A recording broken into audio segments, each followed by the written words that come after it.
तो पीटीआई के चेयरमैन इमरान खान का काफिला इस वक्त डी चौक की जानिब रवां दवा है और कुछ ही देर में इमरान खान और उनके तमाम कारकुनान पहुंचने वाले हैं। ताज़ा तरीन सूरत-ए-हाल इस वक्त आप देख रहे हैं, मनाजिर देख रहे हैं किस तरह से पुलिस ने इन तमाम काफिलों को रोकने की कोशिश की। इस वक्त यहाँ शेलिंग की गई है, जगह जगह आग लगी हुई है और इस वक्त बोल न्यूज़ के नुमाइंदे जाहिद फारूक, इसके अलावा फयाज बुखारी और नईम असगर भी हमारे साथ मौजूद हैं। मुख्तलिफ शहरों में इस वक्त सूरत हाल क्या है, इन तमाम नुमाइंदगान से जानेंगे। जाहिद फारूक की तरफ पहले चलते हैं, उनसे जानते हैं कि वो कहाँ मौजूद हैं और क्या मनाजिर इस वक्त देख रहे हैं। जाहिद फारूक, आपके इर्द गिर्द क्या मनाजिर हैं? कारकुनान को रोकने की कोशिश की जा रही है, लाठियां बरसाई जा रही हैं, गोलियों का निशाना बनाया जा रहा है।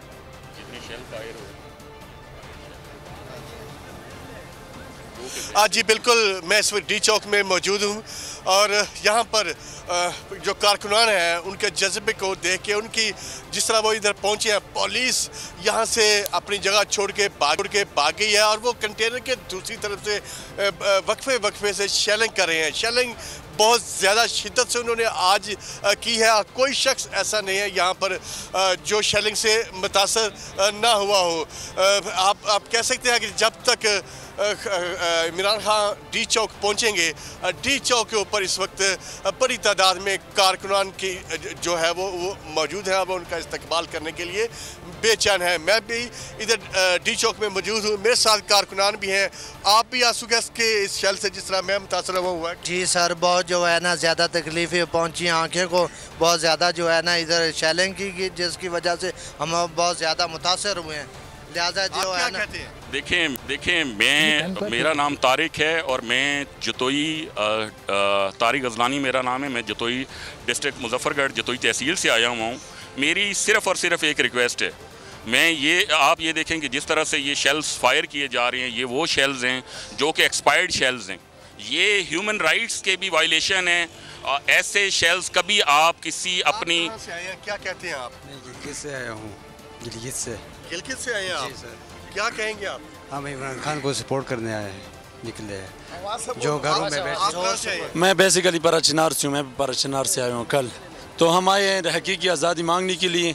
इन लोगों ने शेलिंग भी किया और एक्सपायर शेलिंग जो इन लोगों ने इस्तेमाल किया वो इतना जहरीला था कि हमारे साथ सामने। मैं गिलगित मौजूद है, उनकी जानिब बढ़ते हैं। नईम असगर, बताइएगा आप किस मुकाम पर मौजूद हैं, क्या सूरत हाल देख रहे हैं और जो हकीकी आज़ादी मार्च के शुरका हैं उनके क्या तासुरात हैं? भरपूर तरीके से जश्न मनाया जा रहा है, जश्न का माहौल है। इमरान खान ने सबसे पहले पहुंचने का ऐलान किया था। यही वजह है कि जो पीटीआई के कारकुनान हैं वो सबसे बड़ी तादाद में यहाँ श्रीनगर हाईवे पर ही मौजूद हैं। आज सुबह से वो पहुंचे हुए हैं। हालांकि शदीद गर्मी थी, धूप थी, इसके बावजूद इस तपती सड़क के ऊपर पीटीआई के कारकुनान मौजूद थे। 3-4 दफ़ा पुलिस ने उनके ऊपर शेलिंग भी की, लेकिन इसके बावजूद पीटीआई के जो कारकुनान हैं वो मुंतशिर हो जाते, लेकिन उसके बाद दोबारा से जमा हो जाते और पहले से ज़्यादा तादाद में जमा होकर पुलिस की जानिब बढ़ते, आगे की जानिब जाते और डी चौक जाना चाह रहे थे। बिलाखिर पुलिस को पसपा होना पड़ा और पीटीआई के कारकुनान की एक बड़ी तादाद यहाँ से होती हुई वो डी चौक की जानिब रवां दवा है। इस वक्त भी पीटीआई के जो कारकुनान की एक बड़ी तादाद श्रीनगर हाईवे के ऊपर मौजूद है। हमारे रकम में पीटीआई के कारकुनों की एक बड़ी तादाद मौजूद है, जिनमें बच्चे भी हैं, ख़वातीन भी हैं और मर्द तो हैं ही। और यहाँ पर सिर्फ इस्लामाबाद रावलपिंडी के लोग नहीं हैं, मुख्तलिफ शहरों से आए हुए लोग हैं, मुख्तलिफ सूबों से आए हुए लोग हैं जो यहाँ तक पहुँचे हैं। और यहाँ पर उनसे बात करते हुए हमें पता चला कि वो कितनी मुश्किलात और किन किन रास्तों से होते हुए यहाँ पर पहुँचे हैं। कारकुनान का ये कहना है कि हर रास्ता ब्लॉक किया गया है, सड़कें ब्लॉक की थी, लेकिन इसके बावजूद हम मुख्तलिफ रास्तों से होते हुए, रुकावटें हटाते हुए यहाँ पर पहुँचे हैं। अब से कुछ देर पहले साबिक वज़ीर आला KP के परवेज़ खटक यहाँ पर अपने काफ़िले के साथ, एक बड़ा काफ़िला था उनके साथ, वो भी यहाँ से गुजरे हैं।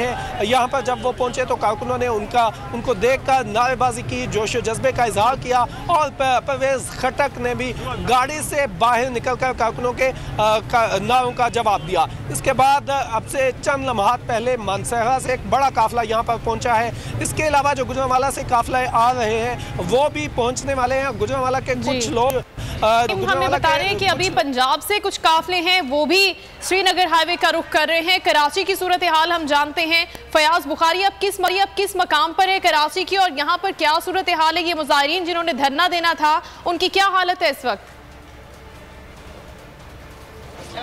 जी बिल्कुल, दोपहर 3 बजे के करीब जो है वो नुमाइश चौरंगी पर आने पाकिस्तान के लोगों को कहा गया था कि शहर के मुख्तलिफ इलाकों से निकले और जहाँ जहाँ पर वो पॉइंट्स बनाए गए हैं वहाँ पहुँचे। तो शहर कायद की आवाम के लिए नुमाइश का ये पॉइंट बनाया गया था दोपहर 3 बजे के लिए, और जिन रास्तों से आ रहे थे तो रास्ते में बहुत मुश्किलात का सामना करना पड़ा। आंसू गैस की शेलिंग की गई और हमारे साथ कुछ खवातीन भी मौजूद है, मजीद उनसे जानते हैं। आप ये बताइएगा, जहाँ से आप आ रही थी तो कितनी मुश्किलात हुई आपको नुमाइश आने में? जहाँ से हमने शुरू किया वहाँ हम लोग नूरानी के सामने, जैसे कि आप लोगों ने देखा होगा, हम खड़े हुए। वहाँ पे ना ख़वातीन को बख्शा गया ना बच्चों को। ख़वातीन के कपड़े भी फटे हैं, वहाँ पे नुकसान हुआ है। फिर भी हमारी ख़वातीन, हम लोग शेलिंग से होते हुए यहाँ तक पहुँचे हैं। आप क्या कहना चाहेंगी, कहाँ से आप आई हैं, कहाँ परेशानी हुई? धुंधिए बाद मुखालिफ से ना घबराए औकाब, ये तो चलती हैं तुझे ऊंचा उड़ाने के लिए। हम आए सारे काफ़ी दूर दूर से आए, लेकिन ये रास्तों की तकलीफ़ें हमें नहीं रोक सकी। इन लोगों ने आंसू गैस से लेके शेलिंग की, डायरेक्ट फायर्स मारे, लेकिन आप देख सकते हैं कि ये इम्पोर्टेड हुकूमत हमें किसी सूरत मंजूर नहीं। बिल्कुल, आप ये बताइएगा क्या क्या तकलीफ़ात आपको सामने आए? हम लोग पहले तो 3 तलवार गए, वहाँ पर उन्होंने पूरा बंद कर दिया। फिर उसके बाद हम लोग अल्लाह वाला चौरंगी गए, वहाँ पर उन्होंने कहा बैठ। सब्सक्राइब करें और बेल दबाएं ताकि कोई खबर रह न जाए।